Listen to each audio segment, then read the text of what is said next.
Y'all ready? From the heart of the mother city in Cape Town comes an audio platform that pushes boundaries, reaching beyond the horizon, where the values of Ubuntu and the spirit of Ubunye converge to shape futures that inspire. This is CPUT Live. CPUT Live. Welcome back to CPUT Live, where student voices take center stage, conversations matter, and the stories shaping campus life get the spotlight they deserve. I'm your host, Melisa Tleliza, and here's what's coming up on today's episode. From community impact to student innovation, today's episode is packed with stories that inspire. In Campus Focus, we visit CPUT's Cape Town Hotel School, where Mandela Day became more than just 67 minutes.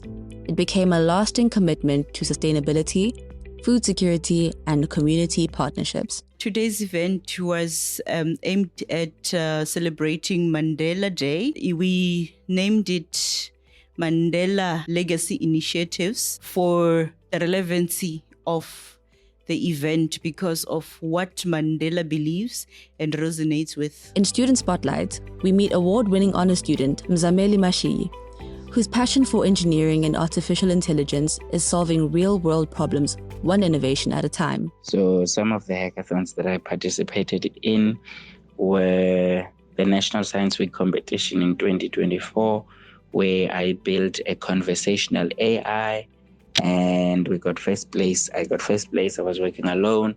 2025, I was working with someone else, Tredir from UWC. We participated at the Telkom 10X and we built an AI call center.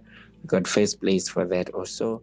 In Explained, we unpack how CPUT's peer education program is helping students navigate university life through mentorship, mental health support, and community care. Then mental health, we provide information about how can you deal with stress, how can you deal with academic pressure, those kind of things. And also sexual, we also have a topic also on sexual health and sexual reproductive and also healthy relationship, maintaining healthy relationships. And in Beyond Campus, we explore what it really means to balance work and studies, following postgraduate students juggling demanding night shifts while pursuing their degrees. So I can't go out anymore. I can't spend time with my friends. We can't even play soccer together. And I can't even spend much time with my girlfriend because I'm always tired and I'm always busy. If I'm not busy with work, I'm busy with school. If I'm not busy with school, I'm preparing for work. So these are stories of resilience, innovation, and community. This is CPUT Live.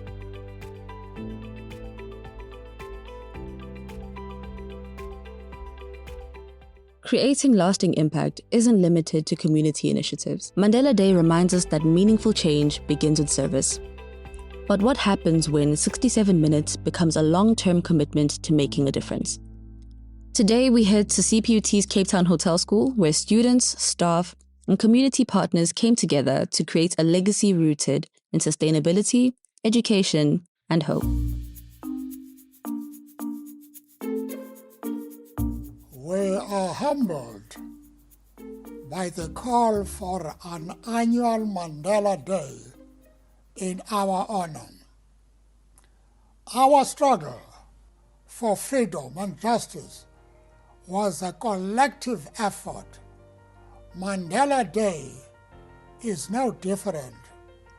It is in your hands to create a better world for all who live in it. Mandela Day will not be a holiday, but a day devoted to service. It is our hope that people will dedicate their time and effort to improve the conditions within their own communities.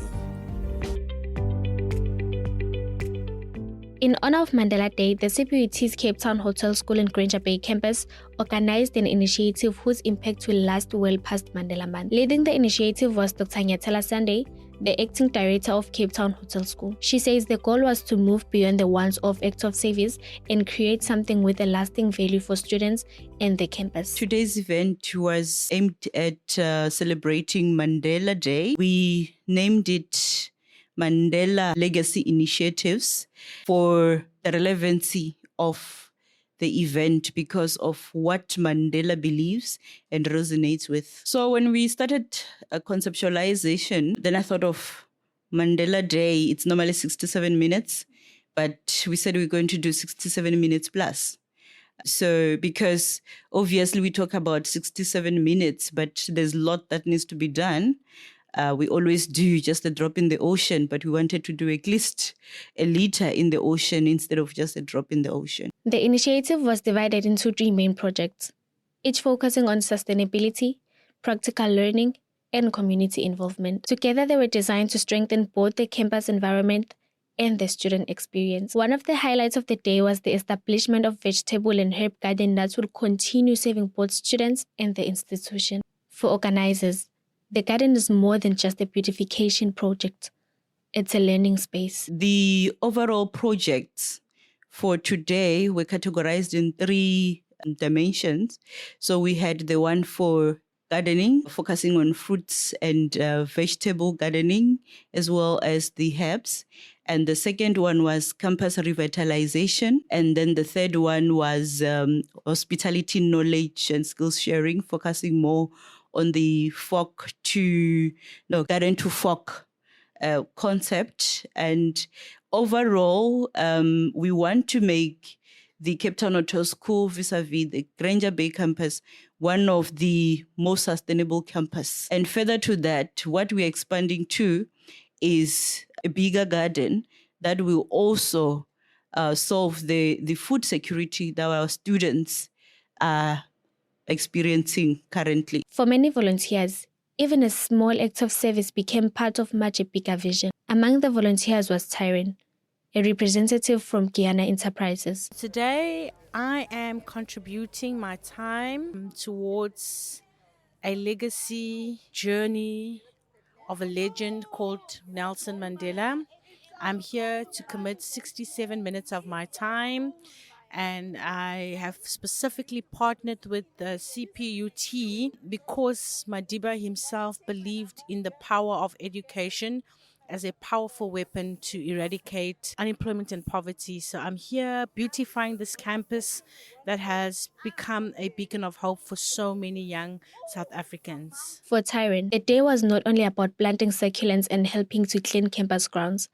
It was also about investing in the future of students through mentorship and partnership. We really want to do more for the students who complete the courses, and we prepare them for the reality of the working environment and equipping them through various structures of mentorship, internship, and getting them, workplace ready. Planning an event of this scale required weeks of preparation and support from different organizations and stakeholders. Dima, a project coordinator intern in the hotel school, shares his experience while working on this initiative. The challenges that we had, it was more like in terms of planning the event. So it was to get everyone around, and in terms of stakeholders, getting people that will sponsor the event. But we've done that, and we've managed to go through the obstacles of that, and then we managed to get everyone together. And then, it was nice, and the event went successfully. Onati reflects on how collaboration and shared sense of purpose made the Mandela Day initiative a meaningful success.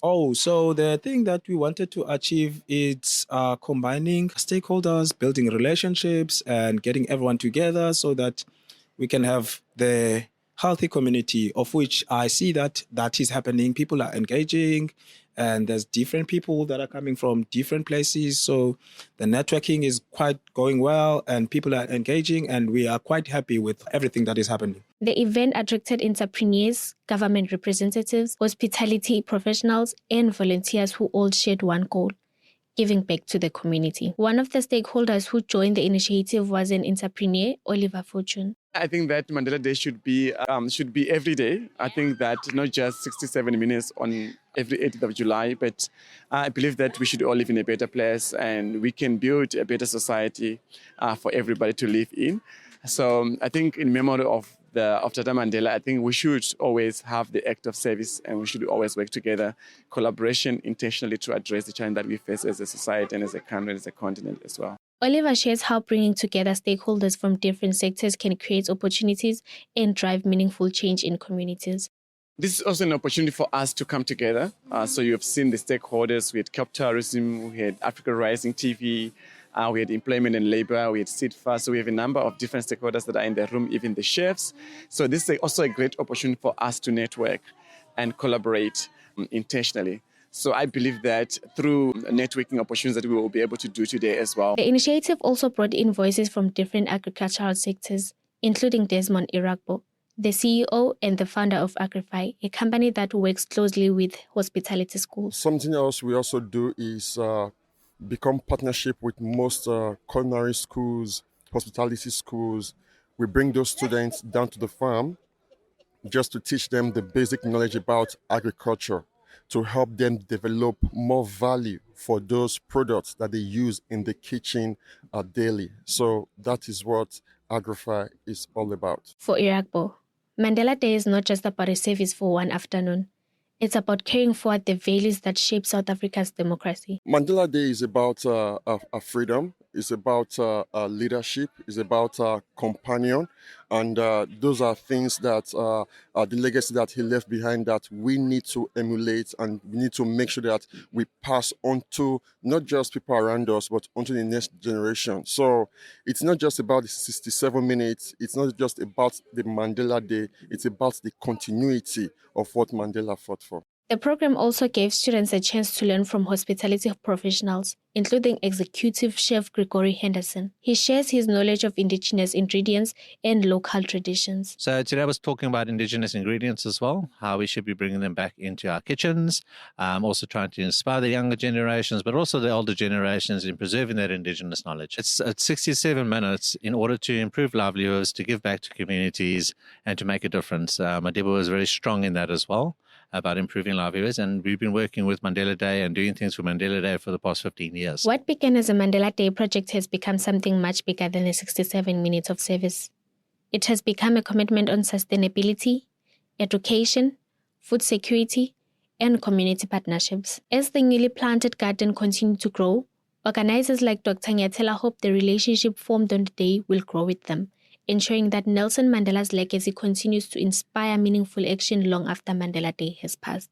What stood out for me was the commitment from all the stakeholders that came through, from farmers to NGOs to private sector to public sector, and they stayed throughout. They were committed to clean, to do the garden, and to do the training. That was humbling for me.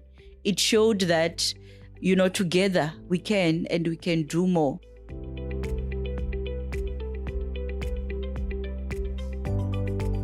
Sometimes it begins with one curious mind determined to solve the world's biggest challenges. Our next story follows Mzameli Mashiyi, an engineering technology honor student whose passion for innovation has earned national recognition while using artificial intelligence to tackle real-world problems. Our upbringing shapes who we become and what we want for our future. And for Mzameli Mashiyi, an honor student in engineering technology, it was no different. Growing up in Engaleni, a town in the Eastern Cape nestled close to Mthatha, he would spend his days tinkering with gadgets with his brother. The two of them would curiously dismantle traps to figure out what was inside and how they worked. As cliché as it sounds, these moments are what formed his early passion for engineering and computers. I think it just grew, man. Back home, my brother and I used to open stuff. And I know this is a cliche of people who eventually become engineers and innovators. They often say that they used to open stuff. But I think it is what it is. But we used to open up stoves, a lot of stuff that we could find that we could open. Yeah, bo. And I remember one time we opened my dad's car, right? And I wanted to see what was inside, what was in the engine and that. And then we couldn't close the lid that covers the engine. And we were so worried, He came back, he saw, and then he just closed it, and then we didn't get into trouble for that. And I think, yeah, man, I think it starts there. You open small stuff, and then you end up being interested in opening more things. Even though there are various kinds of engineering sciences, Mzameli was originally drawn into mechanical IT, but as fate would have it, he finds himself doing computer science instead.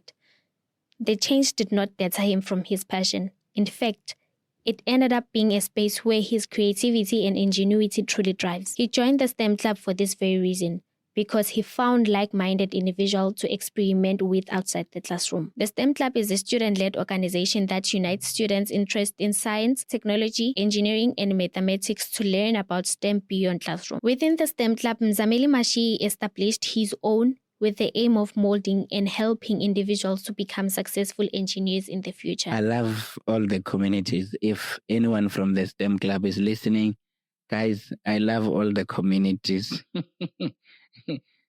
But one that stands out is the data science community. I personally started that one because we wanted to assist people that want to go into data sciences, data analysis, machine learning, anything within that area, right? Data engineers, data scientists. Mzameli Mashiyi has taken first place in every hackathon he entered.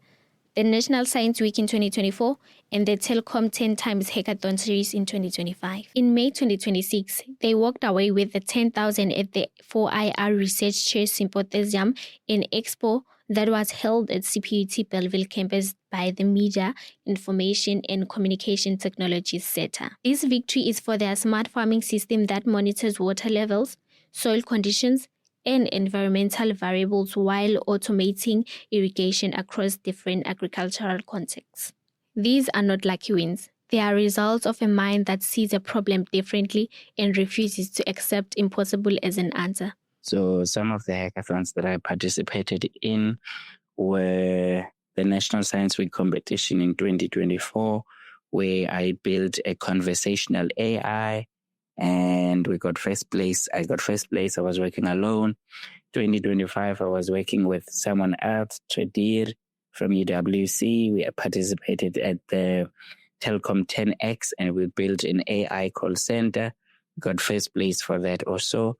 And 2026, now in May 2026, I participated at the MICT CETA hackathon. And we built an IoT environment monitoring system for your aquaponic systems and hydroponic systems and things like that. And we got first place for that also. Looking beyond, Mzameli explored artificial intelligence to address digital access challenges. His goal was to create a tool that could help people in underdeveloped communities to learn and find information more easily. I was experimenting building an AI that is able to speak, number one. Number two, I wanted it to speak all 11 official spoken languages in South Africa.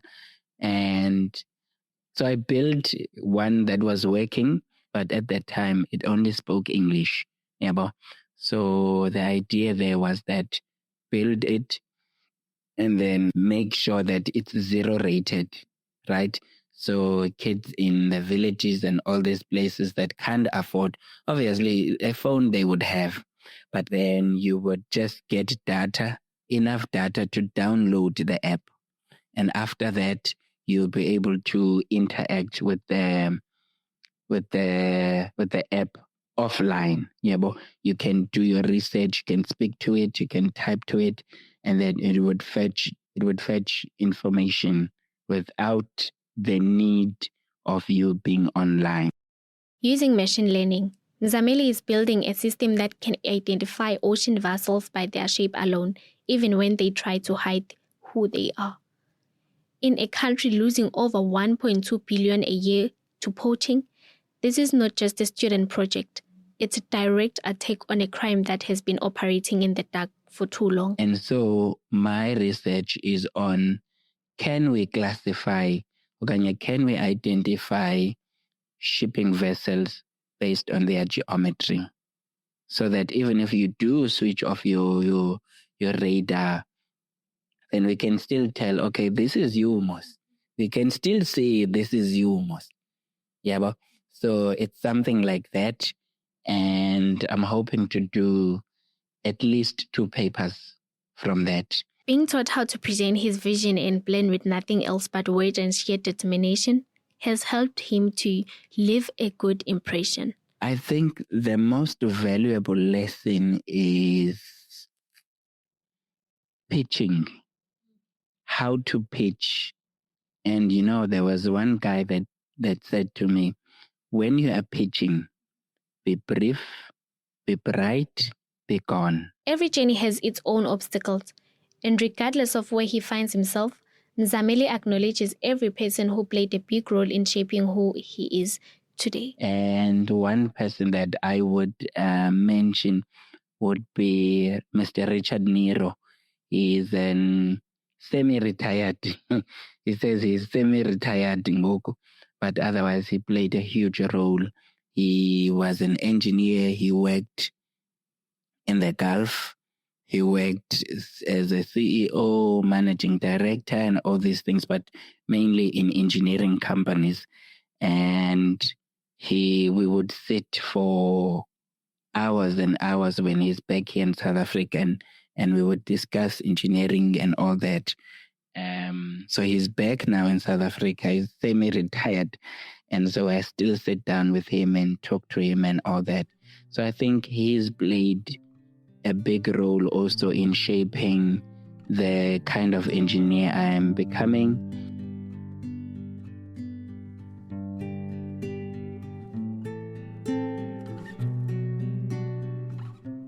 Innovation can transform industries, but every student deserves the support to thrive, regardless of where they are in their university journey. This week, on Explained, we take a closer look at CPUT's peer education program and the students working behind the scenes to ensure that no one has to navigate university life alone.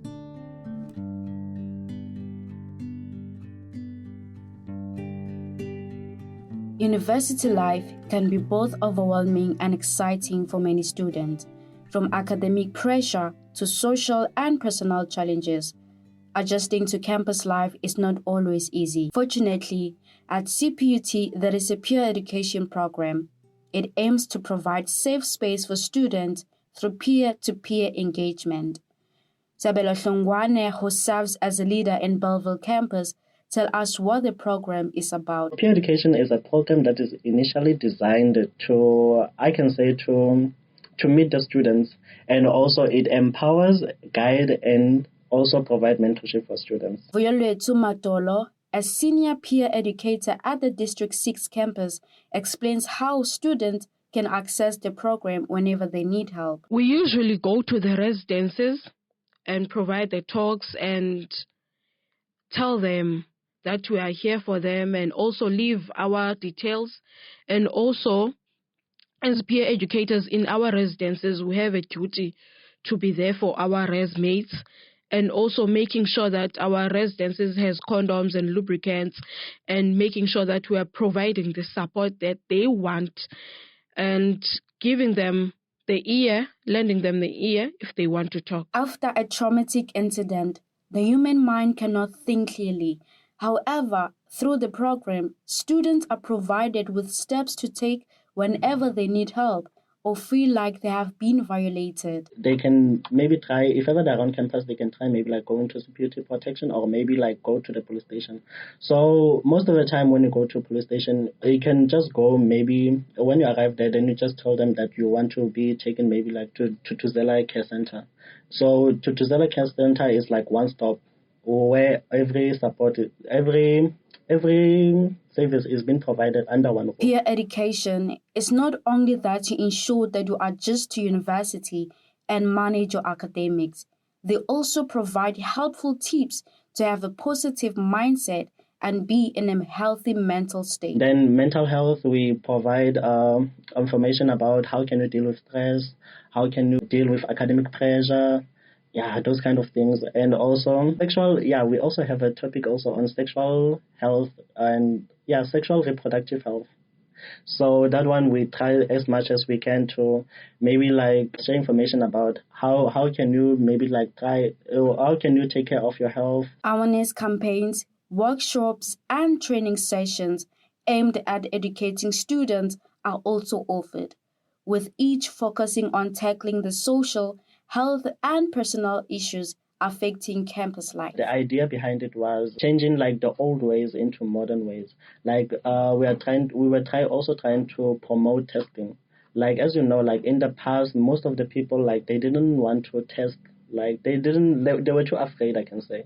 So now we are trying to make it a norm that umfundi, just know your status. These are not limited to on-campus support. They reach out to residences and cover topics around safe use of protection. The males at the rest, they will be like, now you're coming to teach us about how to put on a condom, you see. So, then you find out they are saying that, but actually they don't know how the correct way of putting the condom. So, we try to educate them that when you are putting on a condom, you should check expiring date. You should not open it with your teeth, to use the demarcated areas.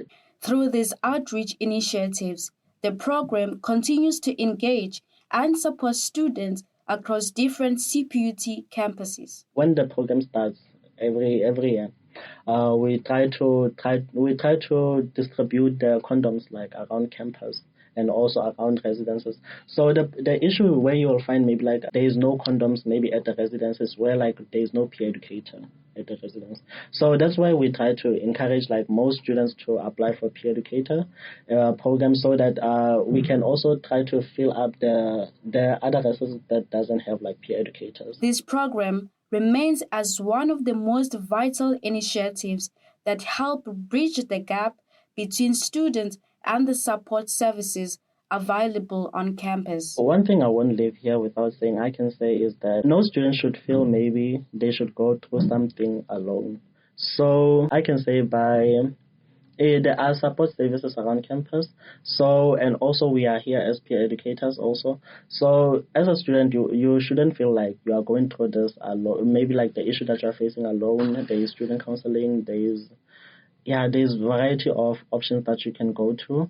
Then also the thing that I can also say to maybe like the advice is that embrace yourself, take your mental health very seriously.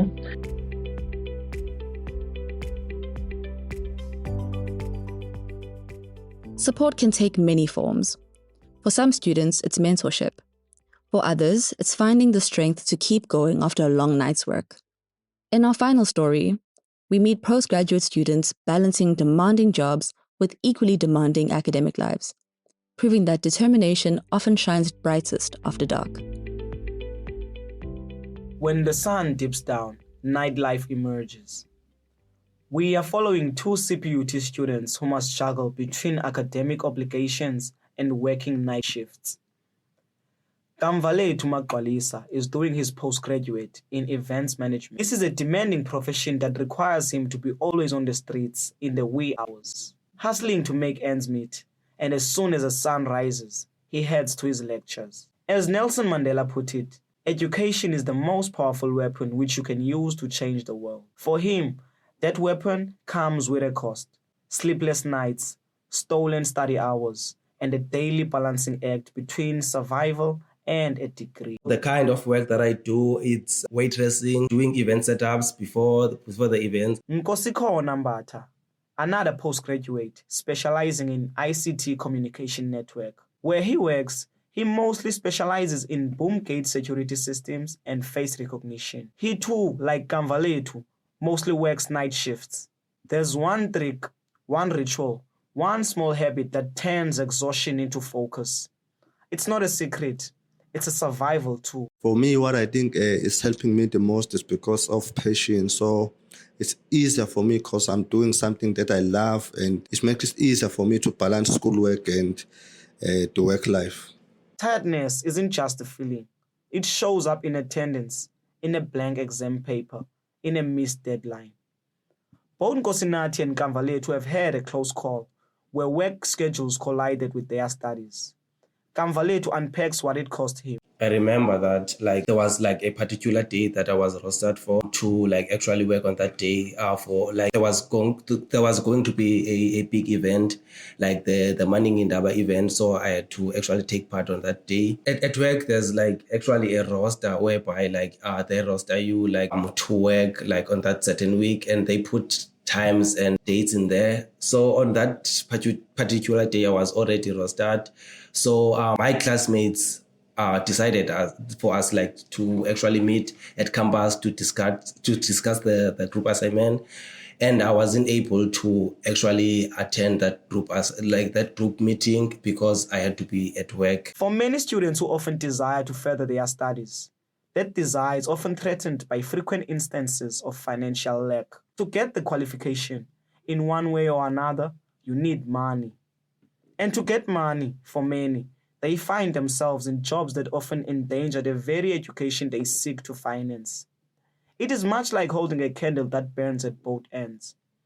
It is a double-edged sword piercing the passion into different fragments.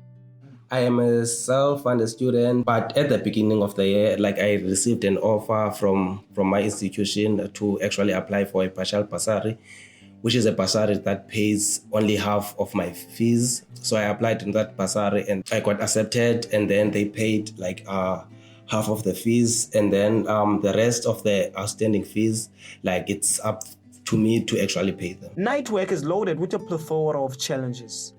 Challenges that eat the body from the inside, causing invisible scars.